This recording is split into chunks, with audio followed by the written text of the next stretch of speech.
Hello everyone, biology educator पर आप सभी का स्वागत है। हम आपके लिए लेके आए हैं नीट बायोलॉजी पीजीटी टीजीटी की एमसीक्यू क्लास।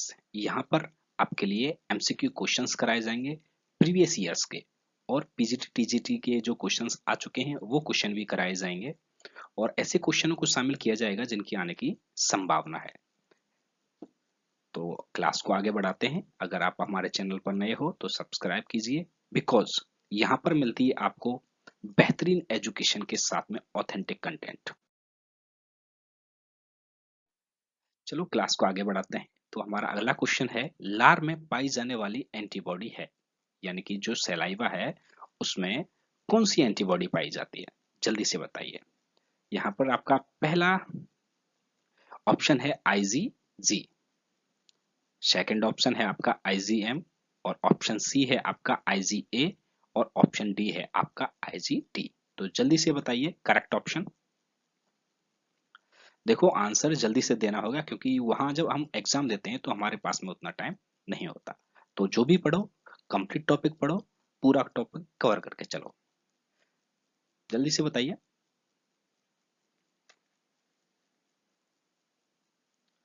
तो चलो स्टार्ट करते हैं। उम्मीद करता हूँ आप लोगों ने आंसर चूज कर लिया होगा। तो सबसे पहले देखो, कोई भी क्वेश्चन करो, क्वेश्चन को पढ़िए। तो क्वेश्चन में है, मेन पॉइंट है आपका लार। क्या है आपका? लार। और लार कहाँ से निकलती है? लार ग्रंथियों से, यानी कि जो सलाइवा है वो कहाँ से निकलता है? आपका सेलिवरी ग्लैंड से। और सेलिवरी ग्लैंड ह्यूमंस में कितनी होती है? कितनी होती है ह्यूमंस में? ये होती है आपकी 3 प्रकार की सलाइवा ग्लैंड होती हैं। जो पहली है आपकी पैरोटिड ग्लैंड, ये स्थित होती है, जो कान है, ये आपका कान है, ये इसके पास में, ये है आपकी पैरोटिड ग्लैंड्स। इससे जो ये नलका है इसे कहते हैं पैरोटिड नलका, और इसका दूसरा नाम है स्टेंशन नलका। अंडरस्टूड? ये आपकी हो गई पहली सेलिवरी ग्लैंड। और दूसरी है, ये एक और बात है इसकी, ये क्या है, 25% आपकी 25% सलाइवा का सिक्रेशन करती है। और दूसरी ग्लैंड है आपकी सब मैंडिबुलरी। क्या है? सब मैंडिबुलरी। इससे कौन सी जो नलिका निकलती है? वाटन डक्स निकलती है, जो सलाइवा को मुख तक पहुंचाती है। और जो सबसे ज्यादा जो सलाइवा है वो सब मैंडिबुलरी ग्लैंड से निकलता है, ये याद रखने वाली बात है। किससे निकलते हैं? सब मैंडिबुलरी ग्लैंड है, इससे सबसे ज्यादा सलाइवा निकलता है। और तीसरी है आपकी सब लिंगुअल ग्लैंड। कौन सी है? सब लिंगुअल। ये आपकी जो टंग है इसके नीचे ये दिखाई दे रही है, ये होती है। तो अब आंसर पर आते हैं। तो इनसे जो सिक्रेशन होता है सलाइवा का, उसमें कौन कौन से पदार्थ होते हैं, उनमें जो एंटीबॉडी होती है वो कौन सी होती है, ये आपका क्वेश्चन है कि सलाइवा में कौन सी एंटीबॉडी होती है। देखो, अगर आपने ऑप्शन ए यानी कि आईजीजी आंसर किया है तो ये आपका आंसर गलत है, क्योंकि जो आईजीजी है ये आपकी लार ग्रंथियों द्वारा स्रावित नहीं होती है, यानी कि इसका उत्पादन लार ग्रंथियों में नहीं होता है। तो आईजीजी कहाँ पाई जाती है? देखो, जो आईजीजी है इसकी सर्वाधिक मात्रा आपकी ब्लड स्ट्रीम में पाई जाती है, जो ब्लड होता है उसमें पाई जाती है। और इसकी एक और जो स्पेसिफिक कैरेक्टर है कि ये माता से भ्रूण में इसका गमन हो जाता है, यानी कि अपरा को पार कर जाती है।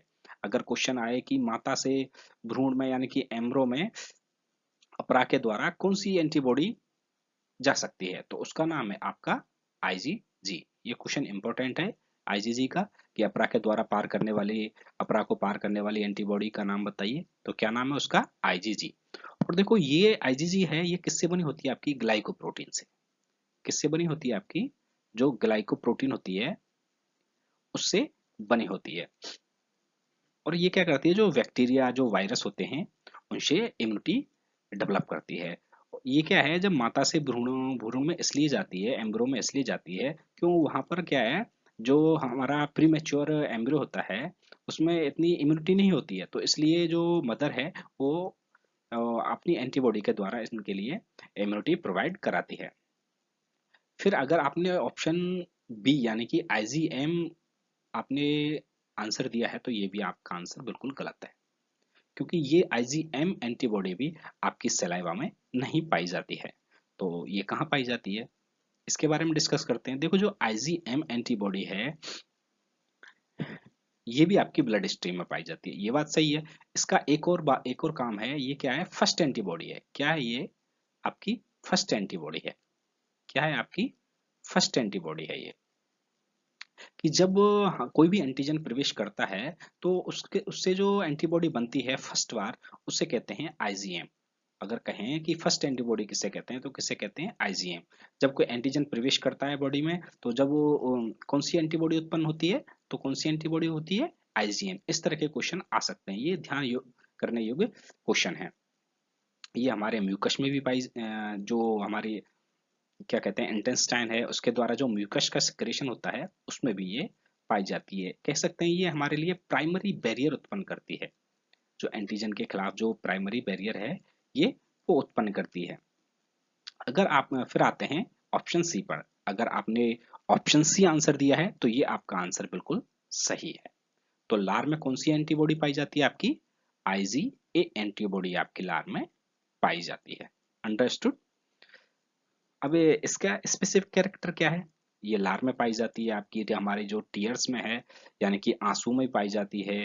अश्रु ग्रंथियों के द्वारा भी आईजीए का सिक्रेशन किया जाता है। तो ये इसकी मुख्य बातें हैं। और इसके बारे में जो नेक्स्ट स्लाइड है मैंने वहां पर विद डायग्राम एक प्रॉपर तरीके से बताया है, उसमें वहां जाके और हम सिक्रेशन सॉरी इसके बारे में डिस्कशन कर लेते हैं। अब आते हैं ऑप्शन डी पर। तो देखो आईजीडी है, ये ऑप्शन आपका गलत हो ही जाएगा क्योंकि सही ऑप्शन तो आईजी है। तो आईजीडी जो एंटीबॉडी है वो आपकी सलाइवा में नहीं पाई जाती है। अब इसका जो स्पेसिफिक कैरेक्टर है ये क्या होती है, मोनोमेरिक होती है। क्या होती है, मोनोमेरिक होती है, स्मॉल अमाउंट में इसका सिक्रेशन होता है। अब चलते हैं हम नेक्स्ट स्लाइड पर। तो इस क्वेश्चन का आंसर मिल ही गया कि लार में कौन सी एंटीबॉडी पाई जाती है, आईजीए। यहाँ पर जो हमारी बॉडी में कितने प्रकार की एंटीबॉडी पाई जाती है, 5 प्रकार की एंटीबॉडी पाई जाती हैं। तो हमने ये कहा था कि आईजीए, आईजीए वाला क्वेश्चन कहा कि सलाइवा में कौन सी एंटीबॉडी पाई जाती है, आईजीए। इसके कैरेक्टर क्या है, सिक्रीटेड इनटू म्यूकस। ये क्या है, जो हमारी सलाइवा है, जो म्यूकस ग्लैंड है, उसमें जो म्यूकस में आईजीए पाई जाती है, आपके सलाइवा में पाई जाती है। मैंने बताया था टीयर्स में यानी कि आंसू में पाई जाती है। ये कोलेस्ट्रम में भी पाई जाती है। और ये क्या करती है, जो पैथोजन होते हैं उनको डिस्ट्रक्शन का काम करती है। अंडरस्टूड। एक ऑप्शन था उसमें आईजीटी। आईजीटी के बारे में मैंने बताई था कि ये मोनोमेरिक होती है और स्मॉल अमाउंट में पाई जाती है। ये क्या है, जो बी सेल रिसेप्टर के रूप में कार्य करती है। किसके रूप में कार्य करती है, बी सेल के जो रिसेप्टर्स हैं उसके रूप में कार्य करती है। और ये आईजीएम को रिलीज करने के लिए स्टिमुलेट करती है। अंडरस्टूड। अब आते हैं आईजीई। जो आईजीई होती है ये क्या है, जो एलर्जी के लिए मध्यस्थता उत्पन्न करती है। जो ये क्या है, परजीवी को रोकने का कार्य करती है। ये क्या है, जब एलर्जी या मतलब कोई भी परजीवी आता है तो ये जो बेसोफिल होती है, तो व्हाइट ब्लड सेल्स में सेल्स का एक प्रकार होती है बेसोफिल, उसमें ये बाइंड हो जाती है और एलर्जी के खिलाफ एंटी पैरासाइट एक्टिविटी करती है। अब बात करते हैं आईजीजी की बात करते हैं। तो मैंने बताया था आईजीजी ये ब्लड स्ट्रीम में पाई जाती है और जो प्लेसेंटा है उसको क्रॉस करने की जो कैपेबिलिटी है वो इसमें पाई जाती है। अब बात करते हैं आईजीएम। आईजीएम के बारे में मैंने बताया था कि ये क्या है, पेंटामेरिक होती है। अंडरस्टूड। और ये क्या है, जो प्राइमरी एंटीबॉडी भी कहते हैं इसे, प्राइमरी वेरियर भी इसके इसको कहते हैं। ये क्या है, जो एलर्जी के खिलाफ कार्य करती है। तो ये आपका पहला क्वेश्चन हो गया। फुल डिस्क्रिप्शन से चारों ऑप्शन कवर कर दिए ये पूरा। अब चलते हैं नेक्स्ट क्वेश्चन पर। ये है आपका कि ब्रश बॉर्डर ब्रश बॉर्डर पाया जाता है, ये आपका क्वेश्चन है। तो ब्रश बॉर्डर किस में पाया जाता है, हमारी बॉडी के कौन से पार्ट में ब्रश बॉर्डर नाम की संरचनाएं पाई जाती है। जो जल्दी से आंसर दीजिए। चलो आंसर बोल देता हूं। आपका पहला जो ऑप्शन है वो है ट्रेकिया। ऑप्शन बी है आपका छोटी आंत और ऑप्शन सी है आपका आमाशय और ऑप्शन डी है आपका फेलोपियन ट्यूब। तो जल्दी से आंसर दीजिए। उम्मीद करता हूं आपने दे दिया होगा। तो देखो हम चलते हैं पहले यानी कि आंसर सॉरी ऑप्शन ए पर ट्रेकिया। तो अगर आपने आंसर ए दिया है यानी कि ट्रेकिया दिया है, तो ये आपका गलत है, क्योंकि जो ब्रश बॉर्डर यानी कि ब्रश जैसी संरचना है, ये ट्रेकिया में नहीं पाई जाती है। ये आपका श्वसन का एक पार्ट होता है जिसमें ऐसी कोई भी संरचना नहीं पाई जाती है। फिर आते हैं ऑप्शन बी पर यानी कि छोटी आंत पर। तो ये आपका ऑप्शन बिल्कुल करेक्ट है। करेक्ट ऑप्शन कौन सा हो गया? छोटी आंत। इसमें ब्रश बॉर्डर संरचनाएं पाई जाती हैं। ये ब्रश बॉर्डर क्या होती है? ये जो हमारी जो स्मॉल इंटेस्टाइन है, इसका जो डोडेनम या जिंजुनम भाग है, इसमें क्या है, जो विलाई पाई जाती है यानी कि जो अंगुली नुमा प्रवृत्त पाए जाते हैं, उनके ऊपर माइक्रो विलाई पाई जाती है। माइक्रो विलाई का जो बॉर्डर है उसे ही हम ब्रश बॉर्डर कहते हैं। और सी ऑप्शन है आपका आमाशय। इसमें ऐसी कोई भी संरचनाएं नहीं पाई जाती। ये तो सरासर गलत हो गया। फेलोपियन ट्यूब, इसमें भी ये नहीं पाई जाती है। तो देखो, एक तो ये हो गया कि आपके ब्रश बॉर्डर के किस में पाया जाता है? छोटी आंत में पाया जाता है। ये हो गया आपका करेक्ट। एक और जगह होती है जहां पर ब्रश बॉर्डर पाया जाता है।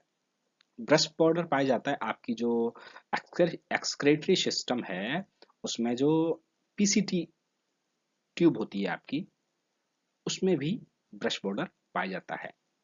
जो किडनी का नेफ्रॉन होता है, नेफ्रॉन में जो पीसीटी होती है उसमें ब्रश बॉर्डर नामक भी संरचनाएं पाई जाती है। अंडरस्टूड? देखो, ये आपकी हो गई विलाई हो गई, और विलाई में ये आपकी माइक्रोबिलाई है। देखो, ये जो संरचना है ये माइक्रोबिलाई है। तो इस संरचना को ही कंप्लीटली क्या बोलते हैं? Brush border. जो माइक्रोबिलाई की जो संरचनाएं होती है कंप्लीटली, इसे हम ब्रश बॉर्डर कहते हैं। क्योंकि ये आपने देखा होगा, आप जब भी टूथपेस्ट करते हो, जो ब्रश की में जो लंबे लंबे प्रवर्ध होते हैं, वही आपकी ब्रश बॉर्डर का निर्माण करते हैं। तो और ये किस में पाई जाती है? आपकी स्मॉल इंटेस्टाइन में पाई जाती है। अंडरस्टूड? ये आपका जो सोडियम माल्टोज और पोटेशियम का जो आदान प्रदान है वो चल रहा है, और ये आपकी ल्यूमन है। ये क्या है? आपकी ल्यूमन। ल्यूमन के बारे में मैंने जो पिछली क्लास में बताया था कि ये एक ट्यूब लाइक स्ट्रक्चर होती है, जो कि खोखली होती है, और इसके चारों ओर झिल्ली पाई जाती है। तो जो ल्यूमन है, जो खोखली संरचना है, उसके चारों ओर क्या पाया जाता है? स्मॉल इंटेस्टाइन में ब्रश बॉर्डर पाया जाता है। यानी कि ये जो प्रवर्ध हैं, इस तरह के प्रवर्ध पाए जाते हैं। अंडरस्टूड? चलते हैं। ये आपका अगला क्वेश्चन है, ब्रूनर ग्लैंड पाई जाती हैं, कि ब्रूनर ग्लैंड कहाँ पाई जाती हैं? ये आपका क्वेश्चन है, तो आंसर दीजिए। तो पहला ऑप्शन है इसमें आपका म्यूकोशा, सेकंड ऑप्शन है सबम्यूकोशा, और थर्ड है आपका सिरोशा, और डी ऑप्शन है आपका ऑल। जल्दी से आंसर दीजिए।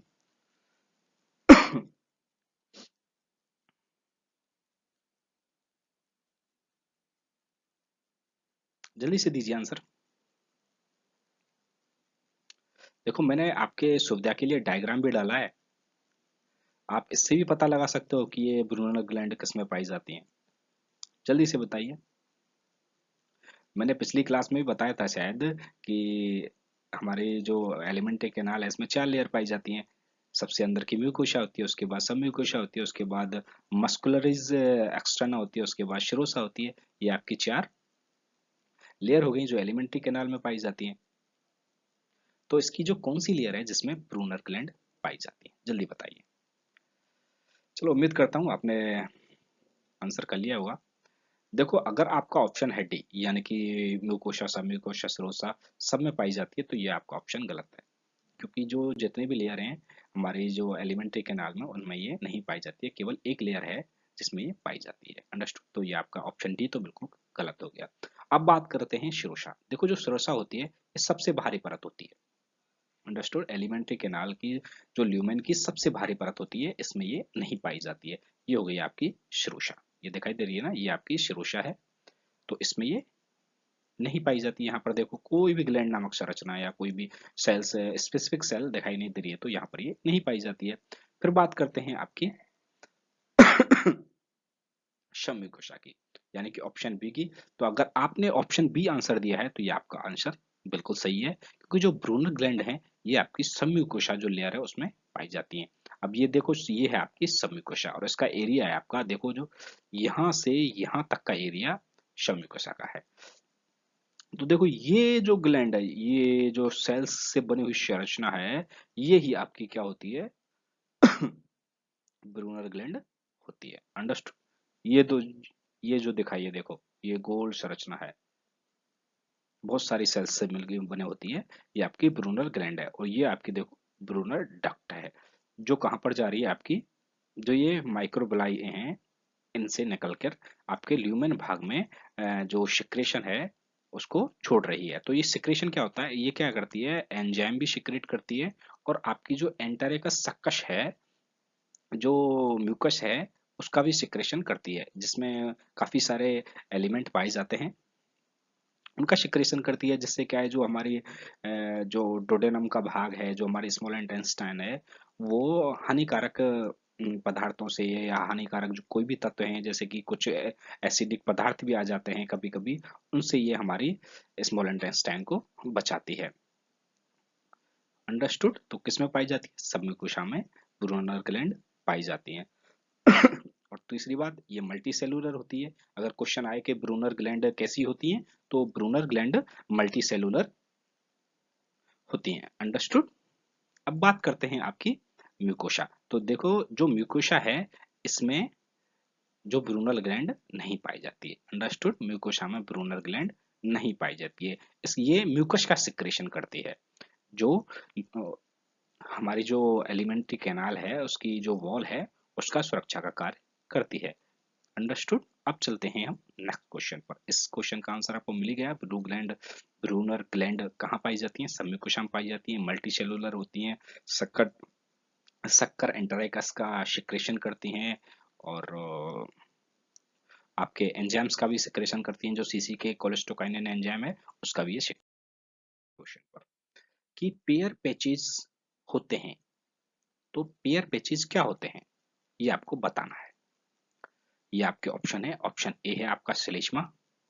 क्या तेलीय पदार्थ होता है पेयर पैचेज, या लिम्फोसाइट होती हैं, या इनमें से कोई नहीं। जल्दी से आंसर दीजिए कि पेयर पैचेज क्या होते हैं, जल्दी से दीजिए। चलो स्टार्ट करते हैं। देखो अगर आपने आंसर ऑप्शन ए दिया है, यानी कि आंसर श्लेष्मा दिया है, तो ये आंसर आपका बिल्कुल गलत है, क्योंकि जो पेयर पैचेज हैं ये श्लेष्मा नहीं होते हैं। ये श्लेष्मा है, ये म्यूकस होता है, जिसका सिक्रेशन म्यूकोसा से होता है। अंडरस्टूड। किससे होता है, म्यूकोसा से इसका सिक्रेशन होता है। अब बात करते हैं तेलीय शराब। क्या पेयर पैचेज तेलीय शराब होता है, यानी कि तेलीय पदार्थ होता है? तो जो पेयर पैचेज होते हैं वो तेलीय पदार्थ नहीं होते हैं। तो ये ऑप्शन भी आपका बिल्कुल गलत हो गया। अब आते हैं ऑप्शन सी पर, यानी कि लिम्फोसाइट पर। तो यस, अगर आपने ऑप्शन सी यानी कि लिम्फोसाइट आंसर दिया है, तो ये आपका करेक्ट है। तो पेयर पैचेज क्या होते हैं, लिम्फोसाइट होते हैं, लिम्फोटिक नोड होती हैं, और ये पाई जाती हैं, आपकी जो पेयर पैचेज होते हैं ये आपके म्यूकोसा में पाए जाते हैं। जो मैंने पहले 4 एलिमेंट्री कैनाल की 4 लेयर बताई थी, उसमें जो ल्यूमेन की जो प्रथम लेयर होती है, म्यूकोसा, उसमें ये पेयर पैचेज पाए जाते हैं। अंडरस्टूड। और ये क्या है, लिम्फोटिक नोड होती हैं, जिसमें लिम्फोसाइट पाई जाती हैं। अंडरस्टूड। अगर कोई नहीं है तो ये तो आपका आंसर होगा नहीं। तो पेयर पैचेस क्या होते हैं, लिम्फोसाइट्स होती हैं, लिम्फोटिक नोड होती हैं। अब नेक्स्ट क्वेश्चन पर देखो, मैंने इसको डायग्राम से भी समझाया है। ये जो शेल है, ये वाली, ये आपकी पेयर पैचेस हैं। अंडरस्टूड। इसमें ये लिम्फोटिक सेल्स होती हैं, लिम्फोसाइट होती हैं। अंडरस्टूड। ये रहे लिम्फोसाइट सेल्स। अंडरस्टूड। ये क्या करती हैं, इम्यूनिटी का कार्य करती हैं, इम्यूनिटी बढ़ाने का कार्य करती हैं, और जो हानिकारक पदार्थ हैं उनसे हमारी जो एलिमेंट्री कैनाल है उसकी सुरक्षा का कार्य करते हैं। अब इस पर, वे जंतु जो मल का भक्षण करते हैं, जल्दी से बताइए, वे जंतु जो मल का भक्षण करते हैं कहलाते हैं, क्या कहते हैं, जो अपने ही मल को या किसी और के मल को, लेकिन इसका जो करेक्ट क्वेश्चन है वो इस तरह से होगा कि वे जंतु जो अपने मल का भक्षण करते हैं कहलाते हैं। तो करेक्ट आंसर दीजिए। देखो मैंने डायग्राम भी बनाया है कि जो अपने मल का भक्षण है वो कौन करता है। देखो कितना सुंदर डायग्राम है, वाह। क्या ये एक रैबिट है, तो ये क्या है, अपने ही मल का भक्षण करते हैं, करता है। तो इस रैबिट को हम क्या कहेंगे, क्या शंगीवोरस कहेंगे, या फ्रूगोवेरस कहेंगे, या डेक्टिवोरस कहेंगे, या क्रोपोफेगस करेंगे? जल्दी से बताइए आंसर, जल्दी से। देखो आपकी सुविधा के लिए मैंने बहुत अच्छी पिक्चर्स भी लगाई है रैबिट की, उम्मीद करता हूँ इससे आप समझ गए होंगे। तो देखो, अगर आपने ऑप्शन ए यानी कि सेंगिवोरस आंसर दिया है तो ये आपका आंसर गलत है, क्योंकि सेंगिवोरस तो हमें पता है कि ये क्या है, हमारा जो ब्लड है इसको चूसने का कार्य करते हैं, ब्लड सकिंग करने का कार्य करते हैं, उसे सेंगिवोरस कहते हैं। जैसे आपकी लीची हुआ और आपकी जू हुई, इस तरह की ये जीव पाए जाते हैं। फ्रूगोवरस क्या होते हैं? देखो जो फ्रूगोवरस है ये भी आपका आंसर गलत है, क्योंकि ये अपने मल का भक्षण नहीं करते। फ्रूगोवरस का मतलब है जो फ्रूट्स का भक्षण करते हैं उन्हें फ्रूगोवरस कहते हैं। तो ये आपका आंसर गलत हो गया। अगर आपने ऑप्शन सी आंसर दिया है तो ये भी गलत है, क्योंकि डेट्रीवोरस का मतलब है ये क्या है, जो सड़े गले या मृत पदार्थ हैं उनका भक्षण करते हैं, उनका सेवन करते हैं। तो ये आपका आंसर गलत हो गया। तो फिर है ऑप्शन डी, ये आपका करेक्ट आंसर है। तो वे जंतु जो अपने मल का भक्षण करते हैं उन्हें क्रोपोफेगस कहते हैं। क्या कहते हैं आपका? ये क्रोपोफेगस। तो ये आपका आंसर बिल्कुल करेक्ट है। अंडरस्टूड? तो ये रैबिट क्या हो जाएगा आपका? क्रोपोफेगस हो जाएगा। अंडरस्टूड? तो याद रखना, वे जंतु जो अपने मल का भक्षण करते हैं वो क्रोपो। हाँ, ये अगला आपका क्वेश्चन। मेंढक के दांत होते हैं, जल्दी से बताइए मेंढक के दांत किस प्रकार के दांत होते हैं? ऑप्शन ए एक्रोडेंट होते हैं, पॉलीडोंट होते हैं, होमोडोंट होते हैं, या ये सभी होते हैं? जल्दी से बताइए। देखो मैंने जो मेंढक है उसके टीथ भी लगाए हैं, ये रहे, है ना? इस प्रकार के टीथ पाए जाते हैं मेंढक में। और आपको याद होगा मैंने जो पिछली क्लास में उसमें बताया था कि जो मेंढक है, फ्रॉग है, इसमें वोमेराइन दांत भी पाए जाते हैं। याद होगा आपको कि मेंढक में कौन से दांत पाए जाते हैं? एक ऑप्शन था उसमें वोमेराइन दांत पाए जाते हैं, वोमेराइन टीथ पाए जाते हैं। तो ऐसा ये क्वेश्चन है, मेंढक के टीथ कौन से किस प्रकार के होते हैं? एक्रोडेंट, पॉलीडोंट, होमोडोंट?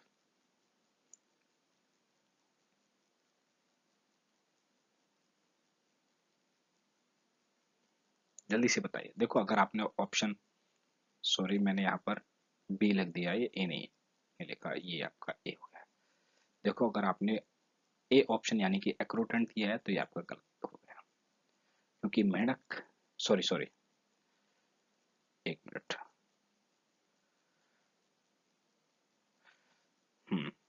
तो देखो अगर आपने आंसर ए दिया है तो ये भी आपका सही है। अगर आपने आंसर सॉरी बी दिया है या सी दिया है, ये सभी जो संरचना है, एक्रोडंट, पॉलीडेंट, होमोडंट, ये सारी संरचना उसमें पाई जाती हैं। तो ऑप्शन डी आपका करेक्ट आंसर होगा।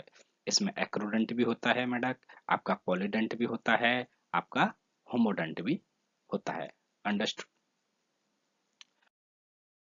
नेक्स्ट क्वेश्चन पर, लैक्टियल कैनाल पाई जाती हैं।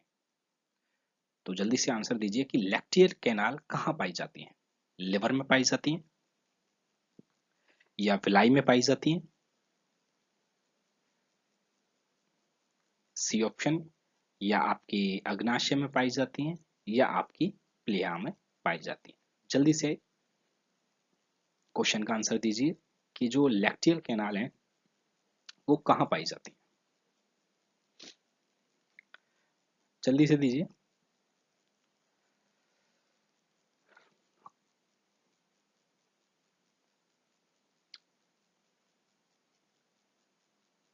उम्मीद करता हूँ आपने आंसर का चुनाव कर लिया होगा। देखो जो प्लिया है इसे आरबीसी का कब्रिस्तान भी कहते हैं, हम सब जानते हैं। इसमें इस प्रकार की लैक्टियल कैनाल जैसी कोई भी संरचना नहीं पाई जाती है। अगर आपने ऑप्शन सी यानी कि अग्नाशय दिया है तो ये आपका गलत हो गया, क्योंकि अगर आपने अग्नाशय पैंक्रियाज पढ़ा होगा तो इस प्रकार की कैनाल नहीं पाई जाती हैं। अगर आपने आंसर बी दिया यानी कि विलाय दिया है तो ये आपका करेक्ट आंसर है, क्योंकि लैक्टियल कैनाल है, ये क्या है, जो विलाई क्या होती है, सबसे पहले विलाई होती है जो हमारी स्मॉल इंटेस्टाइन होती है, उसमें इस प्रकार की संरचनाएं पाई जाती हैं, हैं? और ये होती हैं विलाई होती हैं। तो विलाई में कुछ कैनाल होती हैं, ऐसी छोटी छोटी कैनाल होती हैं। अंडरस्टूड? इस तरह की कैनाल पाई जाती हैं, विलाई के अंदर इस तरह की कैनाल पाई जाती है। सॉरी, ऐसा करते हैं, इनको दोबारा से मिनट दोबारा से समझाते हैं। देखो, ये हो गई आपकी विलाई, ये विलाई हो गई। तो ये इसमें क्या है, लैक्टियल कैनाल पाई जाती है। क्या पाई जाती है, लैक्टियल कैनाल। इसमें क्या है, ये विलाई के मध्य अंदर का भाग हो गया, इसमें इस तरह की ट्यूब पाई जाती है, नली पाई जाती है, इस तरह की।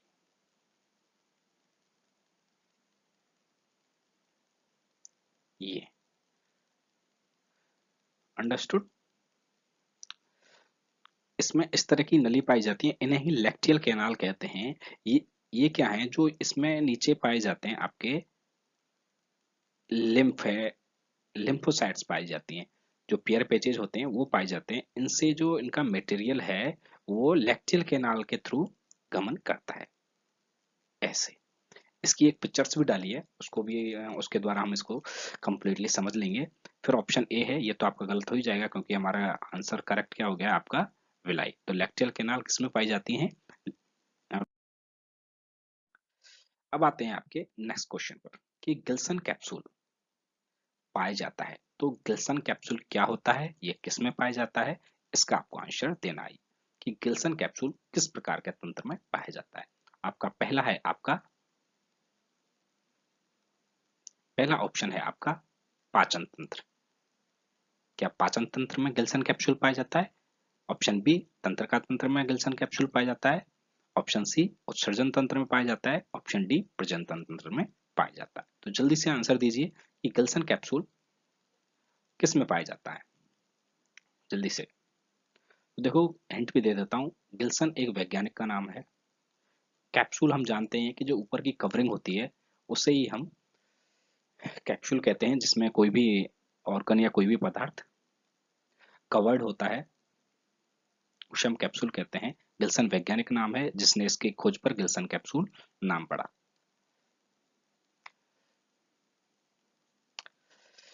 चलो स्टार्ट करते हैं। अगर देखो, आपने ऑप्शन डी दिया है प्रजनन तंत्र, तो अगर हमने प्रजनन तंत्र पढ़ा होगा तो गिल्सन कैप्सूल जैसी कोई संरचना नहीं पाई जाती है।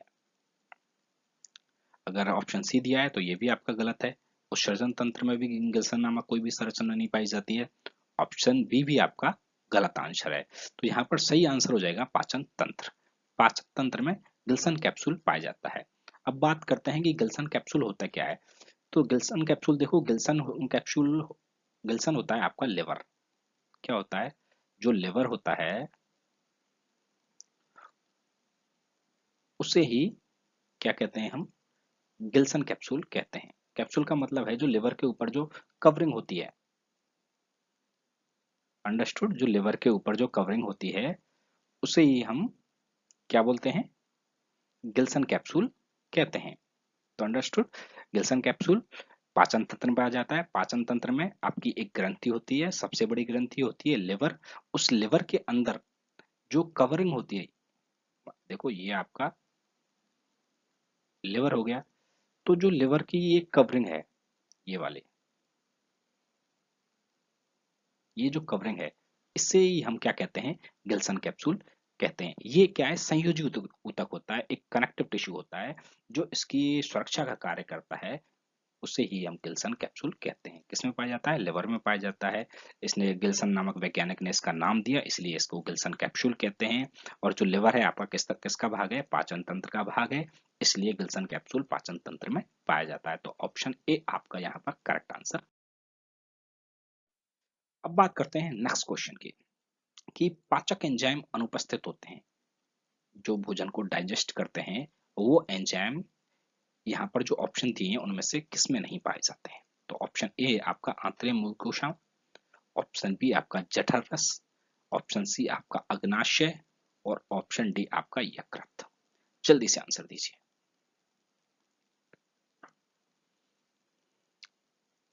जल्दी से दीजिए।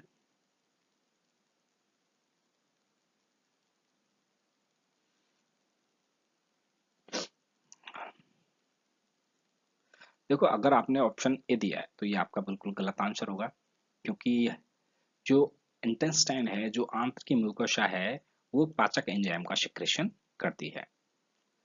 कहाँ पर? ये आपके आमाशय में भी पाचक एंजाइम का सिक्रेशन करती है, आपकी स्मॉल इंटेस्टाइन भी करती है। तो ये तो आपका आंसर गलत हो जाएगा, ऑप्शन ए। बात करें ऑप्शन बी की, जठर रस यानी कि आमाशय, तो देखो जो आमाशय रस में, इसमें भी एंजाइम्स पाए जाते हैं, आपके पेप्सिन हुआ, लाइपेज हुआ, इस तरह के एंजाइम आपके जठर रस में यानी कि आमाशय में यानी कि स्टोमक में पाए जाते हैं। तो ये ऑप्शन भी आपका गलत हो जाता है। फिर बात करते हैं ऑप्शन सी की। अगर आपने ऑप्शन सी दिया है तो ये भी आपका आंसर गलत है। अंडरस्टूड? ऑप्शन सी आपका गलत हो गया, क्योंकि अग्नाशय में तो सबसे इंपॉर्टेंट ट्रिप्सिन जैसे एंजाइम पाए जाते हैं जो प्रोटीन का पाचन करते हैं, लाइपेज पाया जाता है, कार्बोहाइड्रेट्स एंजाइम पाए जाते हैं। तो ये तो आपका सरासर गलत हो जाएगा। फिर बात करते हैं यकृत। तो देखो यकृत सबसे बड़ी ग्रंथि है। अंडरस्टूड? इसमें क्या है, कोई भी पाचक एंजाइम नहीं पाए जाते हैं, इसलिए आपका एक करेक्ट आंसर हो जाएगा आपका यकृत। यकृत में पाचक एंजाइम नहीं पाए जाते हैं। यकृत का जो सिक्रेशन है, जो ये किसका सिक्रेशन करता है? आपका बाइल का। अंडरस्टूड? किसका सिक्रेशन करता है? आपका बाइल का सिक्रेशन करता है। और जो बाइल कहाँ पर पहुंच जाता है? आपके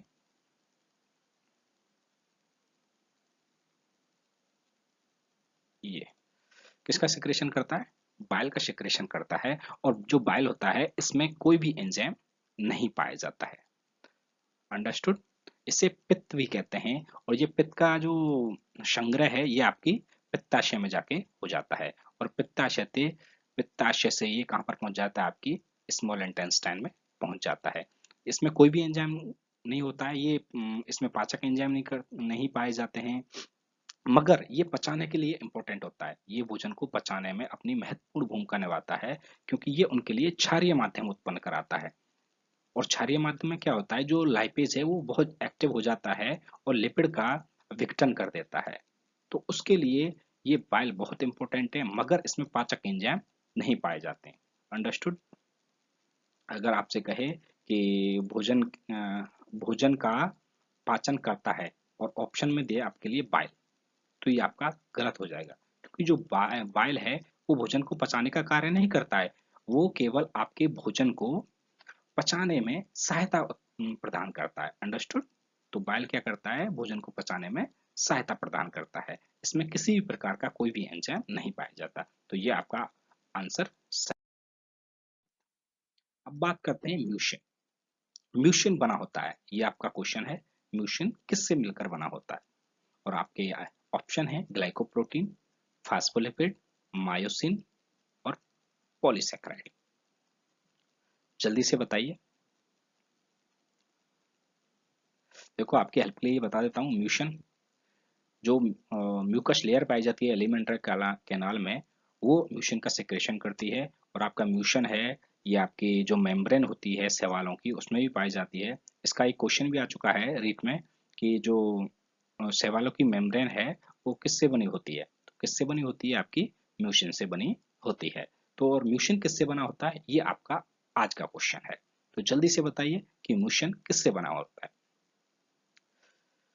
तो देखो अगर आपने ऑप्शन डी पॉलीसैकेराइड आंसर दिया तो ये आपका गलत है, क्योंकि म्यूशन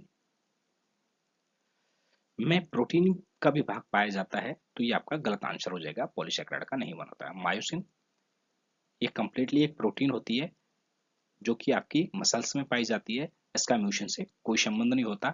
ये आपका आंसर गलत हो जाएगा। अगर आपने ऑप्शन बी दिया है फास्फोलिपिड, तो ये भी आपका गलत आंसर हो जाएगा। आपका करेक्ट ऑप्शन होगा ग्लाइकोप्रोटीन। देखो जो म्यूशन होती है वो क्या होती है, ग्लाइकोप्रोटीन का बना होता है। इसमें प्रोटीन ही भाग होता है, ग्लाइकोजन ही भाग होता है। तो ये किससे बनी होती है? ग्लाइकोप्रोटीन से बनी होती है। और इसका सिक्रेशन कौन करता है? आपकी म्यूकस है, वो भी म्यूशन का सिक्रेशन करते हैं। अंडरस्टूड? और हाँ, आपकी जो सलाइवा में है उसमें भी म्यूशन कुछ मात्रा में पाया जाता है। अंडरस्टूड? तो आज का सेशन होता है। Thank you. अगर आप हमारे चैनल पर नए हो और आपको क्लास अच्छी लगी है तो इसको सब्सक्राइब कीजिए। और मेरी तरफ से थैंक यू। अगली ही नेक्स्ट क्लास आपके लिए कल फिर मिलेगी और बेहतरीन क्वेश्चनों के साथ में, क्योंकि इसमें कुछ क्वेश्चन देखो मैंने अभी आज आज 10 क्वेश्चन कराए, तो उसमें से 6 क्वेश्चन आपके नीट के थे और 3 क्वेश्चन आपके जो पीजीटी थे, पीजीटी के क्वेश्चन से जो आपके अलग अलग स्टेटों में जो एग्जाम होते हैं उनसे आए हुए क्वेश्चन थे, और 2 क्वेश्चन ऐसे थे जो मेरी तरफ से जो इम्पोर्टेंट थे वो कराए थे। देखो ये जो क्लास मैंने ली है इसमें क्या है, मैंने आपके 4 जो ऑप्शन होते हैं क्वेश्चन में उनको चारों को समझा है। तो उससे रिलेटेड अगर कोई भी क्वेश्चन आता है तो आप उसे कर दोगे। यही एक एमसीक्यू का फायदा होता है। मैं आपसे यही कहूंगा कि जब भी कोई टॉपिक करो तो उसको कंप्लीट कवर करके चलो, जिससे कि आपको प्रॉब्लम ना हो। अंडरस्टूड। और उम्मीद करता हूँ आपको ये क्लास अच्छी लगी होगी, और भी हम आगे अपनी क्लासों को इम्प्रूव करेंगे। थैंक यू हमारी क्लास